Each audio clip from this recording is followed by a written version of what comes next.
अस्सलामुअलैकुम बेटा जी।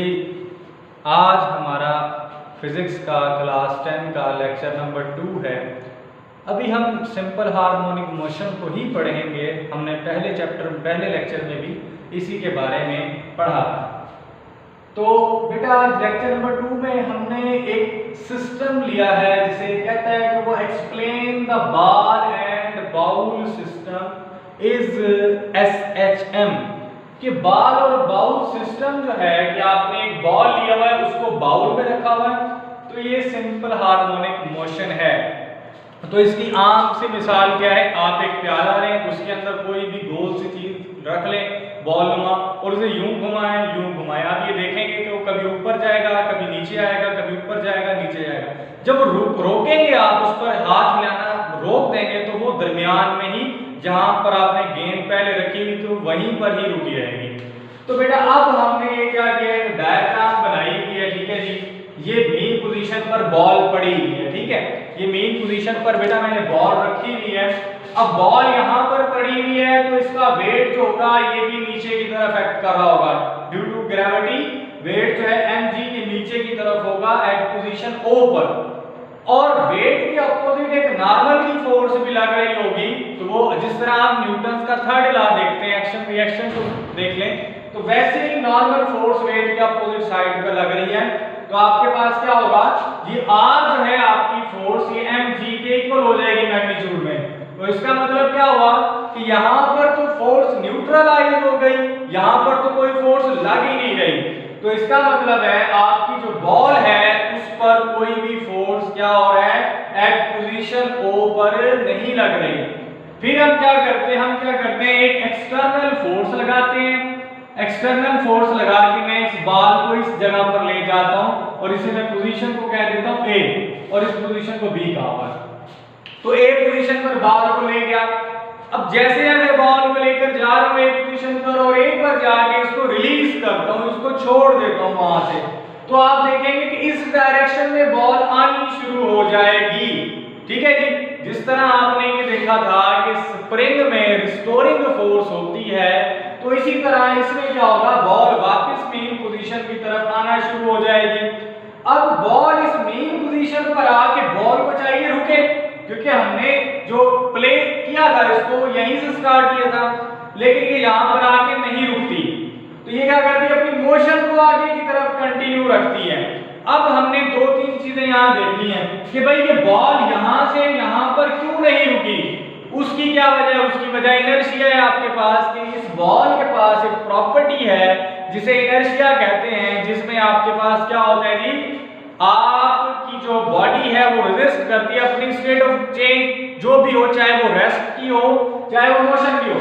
अब ये मोशन में थी, इसने कहा कि आप मुझे यहां पर नहीं रोक सकते, मेरे पास इनर्शिया है, तो ये आगे की तरफ मूव करना शुरू हो गई, ठीक है जी। और मूव करते करते एकदम ये B पोजीशन पर पहुंच गई।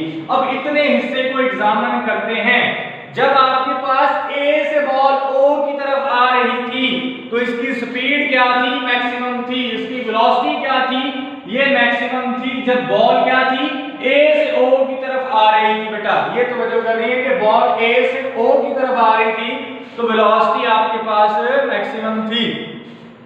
जैसे बॉल ने O से A की तरफ जाना शुरू किया, आपने पढ़ा कि सिंपल हार्मोनिक मोशन में क्या होता है कि आप डिस्प्लेसमेंट कवर करवाते हैं लेकिन always directed towards the main position होता है। तो ये मेन पोजीशन, मैं बॉल को पकड़ के लेकर जा रहा हूं तो वो क्या करेगी, वो मेन पोजीशन की तरफ आना चाह रही है, वो अपनी मेन पोजीशन की तरफ आना चाह रही है। मैं ऊपर लेकर जा रहा हूं नीचे की तरफ आना चाह रही है। तो इसका मतलब है वेलोसिटी में ग्रेजुअली डिक्रीज आ रहा है जब आप O से B पर जाते हैं।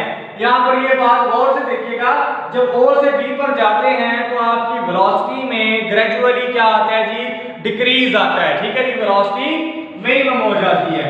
अब बॉल B पर पहुंच गई, हमने इसको स्टॉप कर लिया। अब बॉल को मैं दोबारा B से रिलीज करता हूं तो वही वाली कंडीशन होगी कि बॉल O की जानिब आएगी, लेकिन O पर नहीं रुकेगी इनर्शिया की वजह से, फिर आगे मूव करना शुरू कर देगी। B से लेकर O तक वेलोसिटी मैक्सिमम होगी, O से लेकर A तक वेलोसिटी क्या होगी, मिनिमम होगी। और ये आपके पास इस तरह मेन पोजीशन के आगे पीछे मोशन इस तरह से जारी रहेगी। बैक एंड फोर्थ मोशन इस तरह से जारी रहेगी। तो इसको आप लोग क्या कहेंगे कि ये सिंपल हार्मोनिक मोशन है। तो ये वाज़ेह हुआ कि जब आप बॉल इन बाउल सिस्टम होता है, बॉल इन बाउल में लेते हैं तो वो सिंपल हार्मोनिक मोशन की एग्जांपल है। ये कुछ थ्योरी है इसकी, वो बताते हैं मेन पोजीशन ओ है, the ball is at rest, ball rest पर है, no force acts on it because r equals to mg, का नॉर्मल फोर्स वेट के बराबर है। दूसरा पॉइंट थी फोर्स अप्लाई करें on ball and displace it towards extreme position A की तरफ ले जाए, when we release the ball it moves towards the position O due to its weight, अपने वेट की वजह से वो क्या करेगी, ओ की तरफ आना शुरू कर देगी। ये जो बॉल है ये ओ की तरफ क्यों आएगी, ये अपने वेट की वजह से ओ की तरफ बेटा आना शुरू कर देगी। ठीक है जी। उसके बाद वो कहते हैं ball does not stop at O due to inertia, ये मैं बता चुका हूं, एंड इट्स वेलोसिटी इंक्रीजेस। अब उसकी वेलोसिटी इंक्रीज करती while moving from A to O, यहां से यहां तक आएंगे तो वेलोसिटी मैक्सिमम होगी, इंक्रीज कर रही होगी, यहां से यहां तक जाएंगे तो डिक्रीज करना शुरू हो जाएगी। तो यही बात वो लिख रहा है, and decrease when it moves from B to O, कि जब वो बी से ओ की तरफ मूव करती है तो वो क्या करती है, आपके पास डिक्रीज करती है। ठीक है जी। अब हमने क्या करना है जी, इसकी दूसरी एप्लीकेशन को पढ़ना है जो कि सिंपल पेंडुलम की। आपने 9th क्लास में जब आपसे वाइब्रेटरी मोशन की एग्जांपल्स के बारे में पूछा गया था तो आपने ये कहा था कि ये जो सिंपल पेंडुलम है ये भी आपकी एक एग्जांपल है। ठीक है जी। तो अब हम यहाँ पर देख रहे हैं कि आपके पास एक सिंपल पेंडुलम बना है। सिंपल पेंडुलम क्या होता है, a mass attached to a metal bob attached to a inextensible string, कि अगर आपने एक मेटल की गोली अटैच कर दी है एक इनएक्सटेंसिबल स्ट्रिंग में और उसे एक रिजिड सपोर्ट से आपने बांध दिया, उसके बाद आप उसको मूव करवा रहे हैं तो वो टू एंड फ्रो मोशन करता है, तो वो आपके पास एसएचएम की एक एग्जांपल है। अब बेटा आप इसको एनालाइज कर लेते हैं। ठीक है जी। अब पहले क्या था, इसको छोड़, सबसे पहले ये देखिए बॉल, ये आपके पास क्या है, स्ट्रिंग है, स्ट्रिंग के साथ बॉल अटैच्ड है और ये वेट की वजह से नीचे की तरफ एक्ट कर रहा है और ये टेंशन है, तो इसका मतलब है मेन पोजीशन पर यहां पर कोई फोर्स नहीं। सिमिलर टू दैट केस के आपका बॉल एंड बॉब सिस्टम भी इसी तरह का है, लेकिन थोड़ा सा इसका डिफरेंस आ जाता है। तो आपके पास क्या है, टेंशन और वेट क्या है, एक दूसरे को ओवरकम कर गए, तो इसका मतलब है at position O the bob is at rest, कि उस पर कोई फोर्स नहीं लग रही, वो रेस्ट पर है। फिर मैं बॉब को उठाता हूं और उठा के इस पोजीशन पर ले आता हूं जिसे एक्सट्रीम पोजीशन ए कहा जाता है, यानी कि यूं उठाया इस पोजीशन पर ले गया अगेंस्ट उसकी जो है आपके वेट की फोर्स की वजह से यहां पर ले गया, यहां पर ले जाके मैंने जैसे इसको रिलीज किया है। ठीक है जी। अब यहां पर जैसे आप इसे देख रहे हैं, पहले हम इसे यहां पर एग्जामिन करते हैं, तो यहां पर स्ट्रिंग में तो टेंशन है, स्ट्रिंग में टेंशन मौजूद है, इसका वेट भी मौजूद है, लेकिन वेट के यहां पर आपके पास क्या बन चुके हैं, कंपोनेंट्स बन चुके हैं। एक कंपोनेंट बन चुका है जो कि टेंशन के बिल्कुल सामने है, वो mg cos ऑफ थीटा है, और एक कंपोनेंट बन चुका है जो इस थीटा के सामने ये mg sin ऑफ थीटा है।